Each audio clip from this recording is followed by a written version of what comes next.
Bueno, esperamos un ratito, un segundito. No, voy a seguir y les voy admitiendo, ¿sí?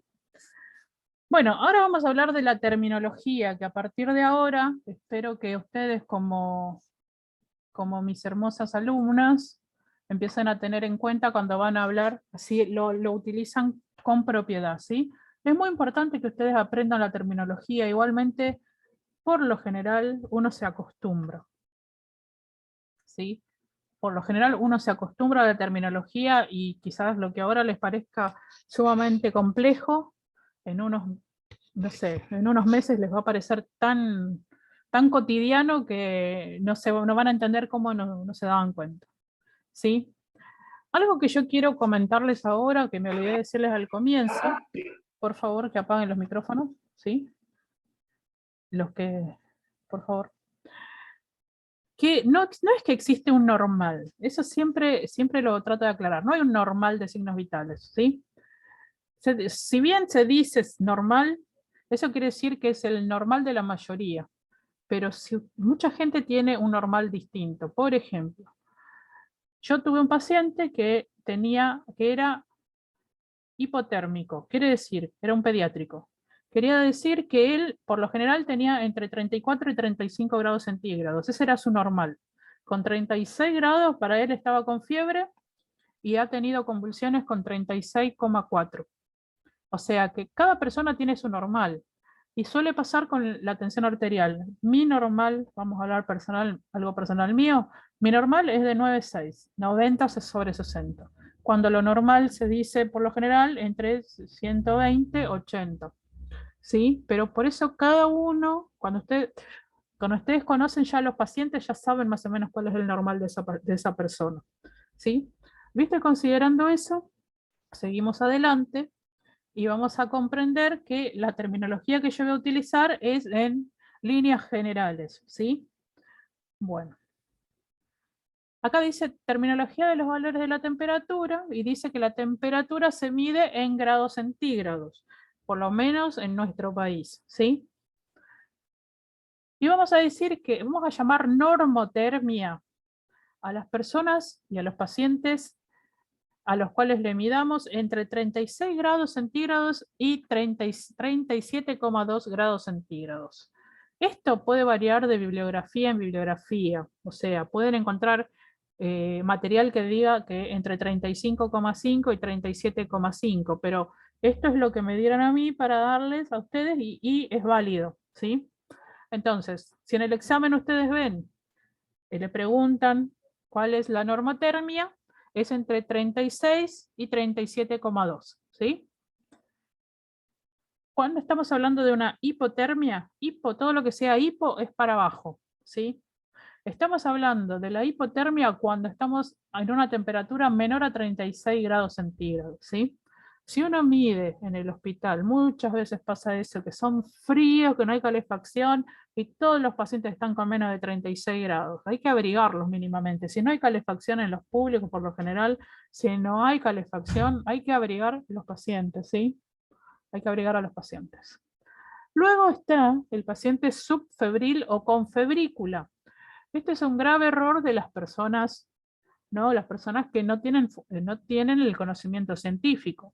La persona está con 37 grados y ya piensa que están con fiebre. No, no está. Si no traspasa los 37,2, no se considera ni siquiera subfebril. Subfebril o febrícula vamos a decir entre 37,3 y 37,5. Y ustedes me van a decir, ¿cuál es la importancia de una febrícula? ¿Por qué no le decimos fiebre directamente? Y porque hay patologías que se mantienen en una febrícula. Por ejemplo, uno muy común es la tuberculosis, que se mantiene, que el paciente lo va a desarrollar durante mucho tiempo, ¿no? La tuberculosis es una enfermedad que no se presenta de un día para el otro, pero está latente durante mucho tiempo, a veces hasta años, ¿sí? Y se va a presentar como febrículas constantes, no llega a ser una fiebre alta, ¿sí? Va a tener una febrícula, otra y otra y otra, ¿sí? Entonces, como hay patologías que se manifiestan por febrículas, es importante que ustedes sepan cuál es la diferencia de una fiebre o una febrícula, ¿sí? Recién vamos a decir que el paciente tiene fiebre o pirexia, que es otra terminología, ¿sí? Cuando el paciente tiene más de 38 grados centígrados, ¿sí? Y fíjense que la palabra pirexia, porque cuando ustedes le dan un antipirético, estamos hablando de una medicación para la fiebre, ¿sí? Y vamos a hablar de una hipertermia cuando el paciente pasa de los 41 grados centígrados o más. No antes, ¿sí? Por lo cual, a partir de ahora, ustedes deben saber esta terminología para hablar adecuadamente cuando están hablando con colegas, ¿sí? Por otro lado, les quiero explicar, ¿sí?, que es muy importante el tema de la temperatura, porque se basa, principalmente las infecciones, ¿sí?, se manifiestan por el lado de la temperatura. Por lo general, un médico o también enfermero puede deducir que el paciente está cursando una infección cuando se presentan principalmente la temperatura y luego se lo relaciona con otros síntomas. Por lo cual es uno de los más importantes. En realidad todos los 4 signos vitales son sumamente importantes, ¿sí?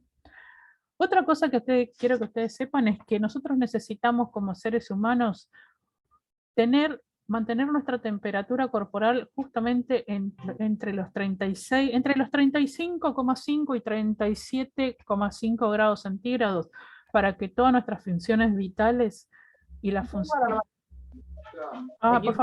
por favor apaguen los micrófonos.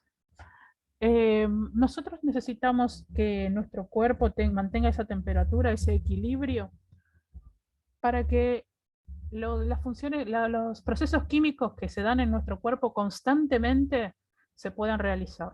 Es como si fuera una receta de comida. Vieron que cada comida se hace a fuego lento, otra se hace a fuego fuerte, otra se hace al horno. Bueno, nosotros necesitamos que nuestra temperatura sea entre 36 grados, y vamos a hacer de cuenta que es esta la normotermia, porque si no los voy a confundir más.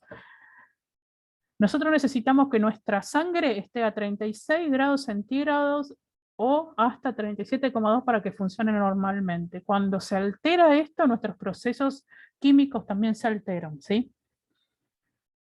Vamos a seguir.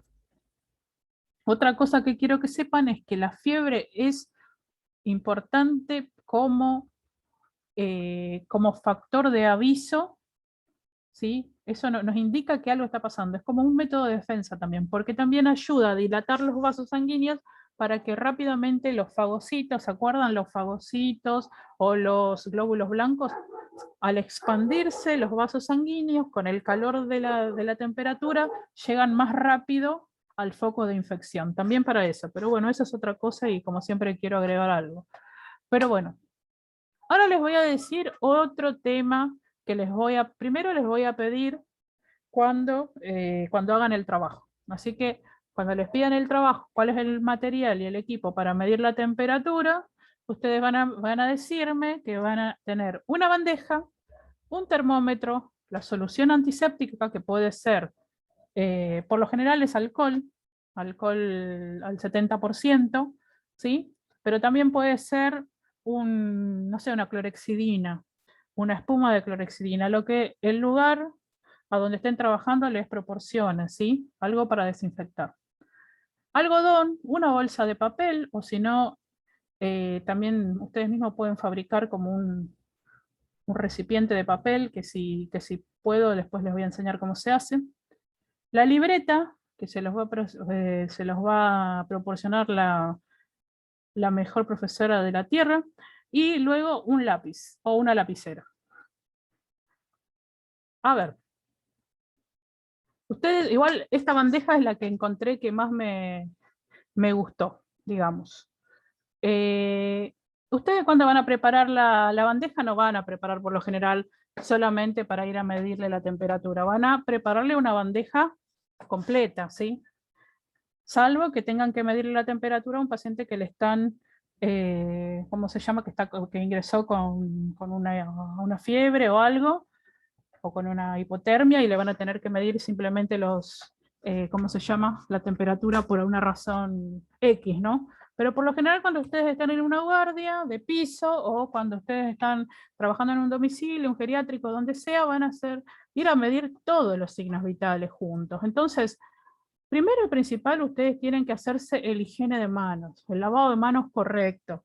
¿Se acuerdan cuando vimos infecciones, el lavado de manos correcto? Bueno, tienen que hacerse ese lavado de 3 minutos cuando llegan a la guardia, ¿sí? Luego, cuando ustedes ingresan adentro de la unidad ya del paciente, se colocan el alcohol, ¿sí? No, vamos a volver al office de enfermería. Vamos a hacer de cuenta que ustedes llegaron y tienen que medir los signos vitales. Van a limpiar primero la mesa con el algodón, con alcohol. Van a descartar ese algodón. Van a limpiar la bandeja por abajo y por arriba con otro algodón. Van a descartar ese algodón. Y después van a desinfectar cada uno de los objetos que van a colocar en la bandeja. Fíjense que en la bandeja están todos los objetos que van a utilizar, no están en los bolsillos de enfermería, están acá. No quiero enterarme de que ninguno de mis alumnos andaba con el estetoscopio colgado en el cuello como hacen los médicos, ¿sí? Que van y contaminan paciente tras paciente, contagian pacientes y pacientes. Mis alumnos van a tener desinfectado su estetoscopio, todo lo que se pueda desinfectar, obviamente que la parte del manguito no se puede, pero todo lo demás sí. Entonces van a desinfectarlo con un algodón, y después lo van a colocar en la bandeja que ya está desinfectada. Por ejemplo, puede ser que lo aprendan a hacer para depositar, descartar todo lo que sea algodón, o lo descartan en el basurero que tienen ahí en la unidad. El reloj que ustedes van a utilizar para medir los signos vitales no va en el bolsillo, va en la bandeja. Desinfectado, se desinfecta primero, se coloca después. Se apoya dentro de la bandeja, no acá y después adentro de la bandeja. Se desinfecta el termómetro y si van a llevarlo de esta manera, también el recipiente. Se desinfecta la lapicera. No van a poder desinfectar la libreta, pero sí lo que van a poder hacer es por ejemplo, lo que ya utilizaron, ustedes anotan y se lo van colocando en el bolsillo, ¿sí? Para que no queden todos los papeles sueltos así. O si van a utilizar una libreta de esta, bueno, después ustedes verán. Después van a llevar esto puede ser esto o lo que tengan a mano disponible, algo que lo reemplace para llevar las torundas de algodón. Esto se llama torunda, no sé por qué le pusieron un nombre tan feo, no me gusta ese nombre. Pero son estas bolitas de algodón, ¿sí? Para ir desinfectando cosas por cosa, no van a desinfectar todo con lo mismo, ¿sí? Bueno, esta es la bandeja impecable que ustedes van a llevar y la van a apoyar ¿a dónde? La van a apoyar en una mesa o en una silla que esté desinfectada. No van a ir a apoyar en la cama del paciente que está al lado, ni en la cama del paciente que van a medir. La van a apoyar en un lugar que ya esté desinfectado. Jamás en una cama. ¿Sí? Bueno, esto es sumamente importante porque enfermería es responsable, como ya les dije, de una de las mayores infecciones que son las infecciones intrahospitalarias, ¿sí? También los médicos, pero enfermería debe cumplir con este protocolo para no transmitir las enfermedades de transmisión intrahospitalaria. Sigo. Material y equipo para la temperatura rectal. ¿Ustedes sabían que van a tener que medir quizás la temperatura rectal? Pues bien, hay una temperatura rectal que no es exactamente igual que la temperatura, que las otras temperaturas que medimos en las diferentes zonas del cuerpo, ¿sí? Y se toma según indicación, o sea, por lo general se le hacía a los niños antes, a los bebés.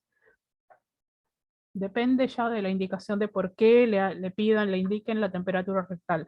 Pero ustedes sepan, ¿sí? Que para medir la temperatura rectal, ustedes a la bandeja que ustedes vieron le van a agregar, ¿sí? Le van a agregar vaselina, ¿sí? Le van a agregar vaselina. Sigue siendo lo mismo, bandeja, depósito seco con termómetro, depósito de torunda de algodón, bolsa de papel, alcohol, lápiz, bueno, no sé por qué dice lápiz, pero bueno, hoja de registro de enfermería, todo eso es igual, pero acá le van a agregar la vaselina. Y obviamente, ¿para qué, no? Yo les hice una pregunta y que no sé si la sigo conservando en el trabajo de signos vitales, que ¿cuál era la diferencia? No, el procedimiento le pregunté. Y una alumna me contesta que parte del procedimiento es limpiar el área con alcohol al 70%. Chicos, ¿cómo vas a limpiarle la región anal al paciente con alcohol? O sea, el alcohol es para limpiar el termómetro, no para limpiar la parte anal, ¿sí? Tengan cuidado con ese tipo de equivocación porque pueden producir mucho daño, y principalmente si es una mujer. El hombre, bueno, por ahí se la aguanta porque tiene la parte del escroto ahí, pero a la mujer colocarle alcohol en la zona genital es un poquito complicado. Esta es la manera de medir la temperatura rectal, ¿sí? Este es un termómetro especial para medir la temperatura rectal. Decirle que esto hay en todas las guardias es mentirle, por lo general no hay, pero sepan que existe, ¿sí? Y esta es la manera correcta, ¿sí? No es que hay que ingresarle un montón, solamente la puntita, ¿sí? Yo no sé si tengo el procedimiento acá, no tengo el procedimiento acá, creo, pero de última sepan que lo que tienen que hacer es lubricar la luz del termómetro con un poco de vaselina líquida e ingresar solamente ese pequeño tiempo, ¿sí? Ese pequeño espacio, ¿sí? En la parte anal. Bueno, y esperar que suene. Recuerden que no pueden utilizar más el termómetro de mercurio. El termómetro de mercurio está prohibido por ley hace muchos años porque se supone que es cancerígeno. Bueno, bueno, esto ya les dije, cómo era la bandeja de... Ya les dije esto. Y ahora, bueno, otros lugares para medir la temperatura, por ejemplo la axila. Esto es muy conocido, pero quiero que sepan, ¿sí? Miren ustedes que quizás esto no lo sepan. Quizás ustedes midiendo normalmente la temperatura a sus hijos o a algún familiar, le colocan el termómetro y chau.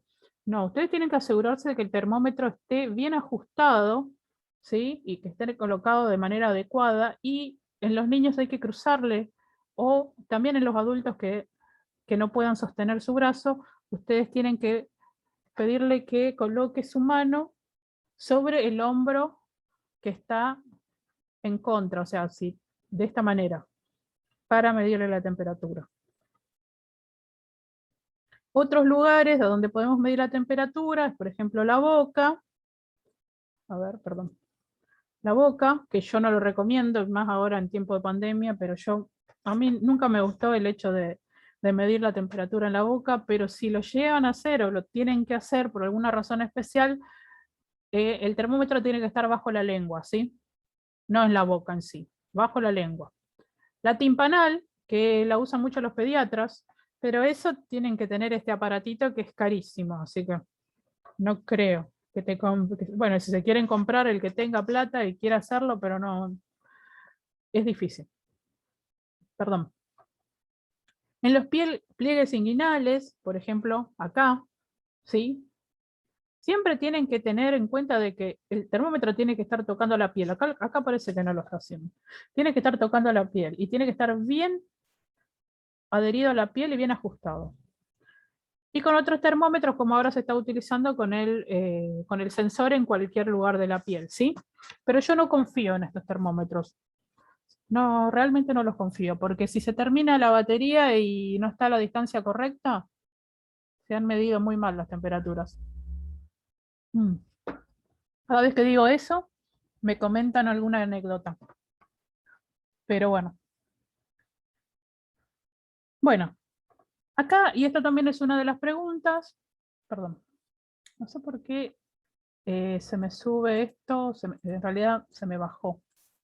Bueno, existe una variante del valor, o sea, no es lo mismo la temperatura que uno mide en una mucosa, ¿sí? Bucal o rectal, que cuando lo hacemos sobre la piel. Por lo general es un poquito más alta cuando es rectal o bucal. Por lo cual, siempre tenemos que tener en cuenta eso, ¿sí? Si nosotros medimos una temperatura rectal o bucal, siempre tenemos que disminuirle el 0,5 o 1 grado para pensar en lo, entre comillas, normal. Entonces, pero siempre cuando uno va a registrar, uno registra el lugar en donde uno midió la temperatura o cualquier otro de los signos vitales. Por ejemplo, uno no va a colocar simplemente temperatura, va a colocar temperatura axilar, por ejemplo, 37 grados centígrados. Temperatura rectal, 37,6, por ejemplo, ¿sí? Es importante justamente porque está esa diferencia. Como dice acá, ¿sí? Las temperaturas rectal y bucal, ambas mucosas, ¿sí? No es piel, es mucosa, presenta entre 0,5 y un grado más alto que las temperaturas axilar o inguinal, ¿sí? Por lo cual la boca vamos a decir que hasta 37,3, las axilas hasta 37, ingles hasta 37 y recto hasta 37,6. Seguimos. Ahora sí, acá dice, bueno, sí tenía el procedimiento.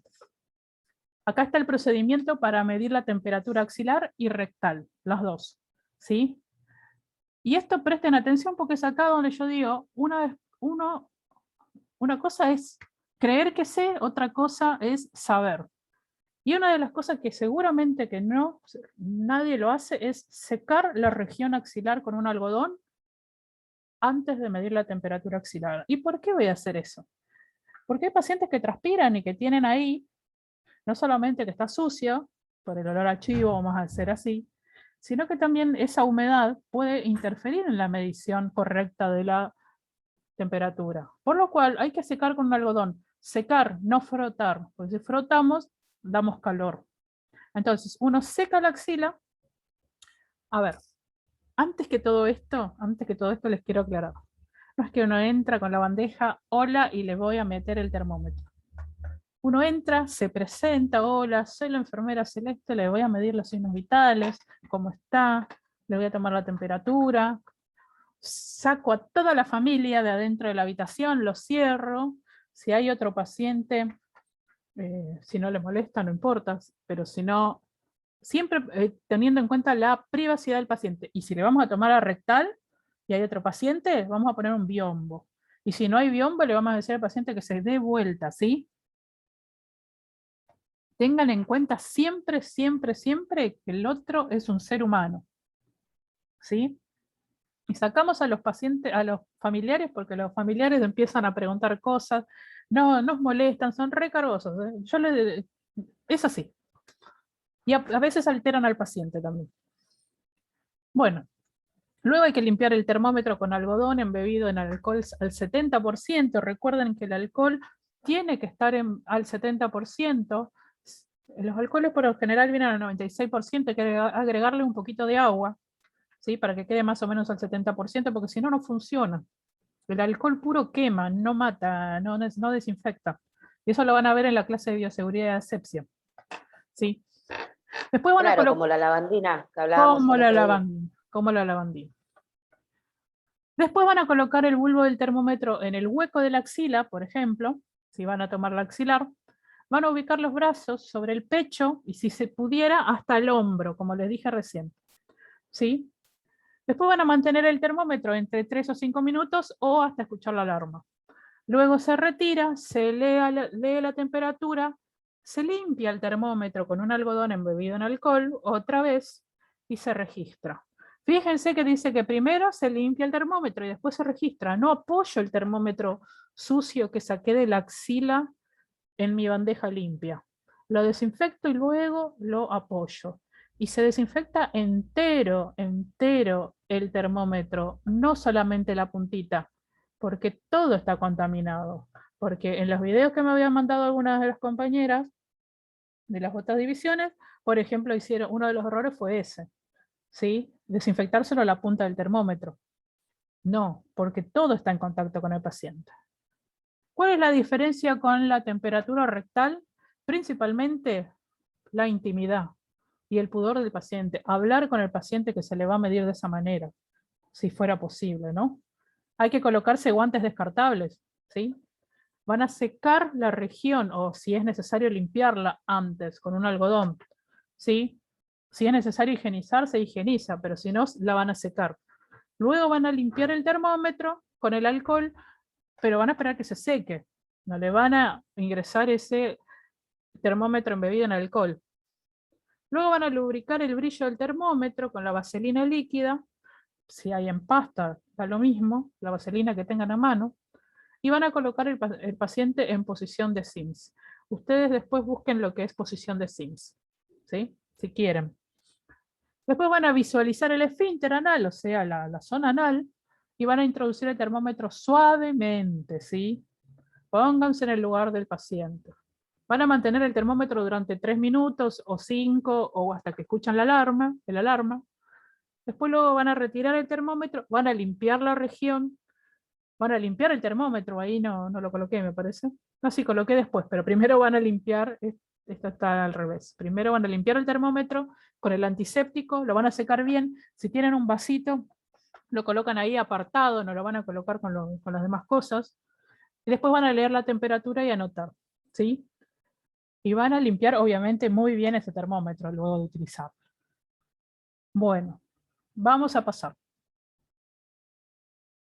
No hay que olvidar de lavarse las manos antes y después de cada procedimiento, mantener la bioseguridad y asepsia en todo momento, informar al paciente del procedimiento que se le va a realizar y respetar siempre la intimidad del paciente. Esto es algo que le voy a repetir 1, 2, 100, 400.000 veces y todo el tiempo, porque esto se les tiene que fijar para siempre en la cabeza, ¿sí? Que la persona que tenemos enfrente es un ser humano, no es una cosa. Porque van a ver un montón de colegas que se olvidaron que son personas y que lo que tienen enfrente es una persona. Recomendaciones. Como dice ahí, ya lo dije, secar la axila antes de colocar el termómetro, hacerlo con suavidad, no frotarla para no generar calor, ya se lo repito, sostener el brazo, también ya se lo dije, y principalmente en los pacientes que están inconscientes, excitados, en coma, los niños, los pacientes con enfermedades mentales, siempre hay que asistir a ese tipo de pacientes, ¿sí? En la rectal vamos a evitar tomarlo en los niños que ya entienden, ¿sí? Principalmente por el tema psicológico.